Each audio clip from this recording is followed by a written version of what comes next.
Je vous salue dans le nom précieux de notre Seigneur Jésus-Christ, lui qui nous a fait grâce ce matin de nous donner son souffle de vie. Bien-aimé, que ton attente soit ferme et espère toujours en l'Éternel, puisqu'il ne tardera pas à manifester sa miséricorde envers ceux qui s'attendent ou ceux qui espèrent en lui.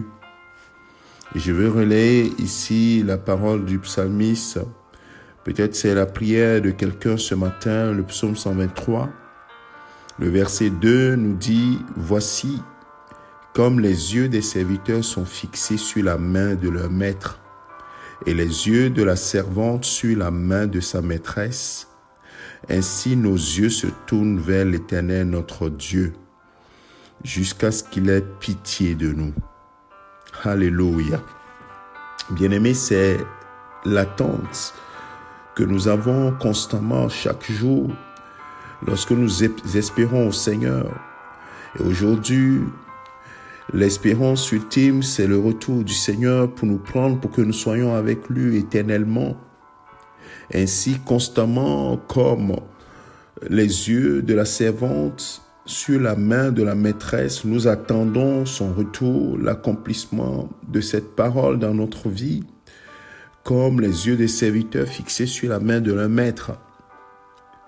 De la même manière que les choses que nous espérons sur cette terre également, nous avons cette attente constante de voir notre Seigneur, notre Père Céleste agir en notre faveur. Bien-aimés, sachez que le Seigneur ne tardera pas si nous tenons ferme dans notre foi. Bien sûr, nous avons besoin de courage. Nous avons besoin de persévérer. Nous avons besoin du Saint-Esprit pour nous aider chaque jour à tenir ferme, chaque jour à être dans cette espérance. Et c'est cette espérance qui ne trompe jamais. L'espérance ne trompe point. La parole de Dieu nous dit dans Romains chapitre 5, verset 5, l'espérance ne trompe point dans les choses de Dieu. Alors mon frère, ma sœur, que ton espérance ne te fatigue point. Et si je veux continuer un peu avec ce que le psalmiste disait. Aie pitié de nous, Éternel, pitié de nous, car nous sommes assez rassasiés de mépris. Notre âme est assez rassasiée des moqueries, des orgueilleux, du mépris des hautains. Il y a beaucoup qui traversent des choses pareilles. Mais mon frère, ma sœur, sache que un jour arrivera. Ton jour arrivera. La nuit est longue, mais le jour arrive toujours. Alors, point de crainte, que tes yeux soient continuellement fixés vers l'Éternel, que ton espérance soit intacte. Il ne tardera pas. Le temps est long pour nous, les hommes, mais Dieu n'est pas limité par le temps.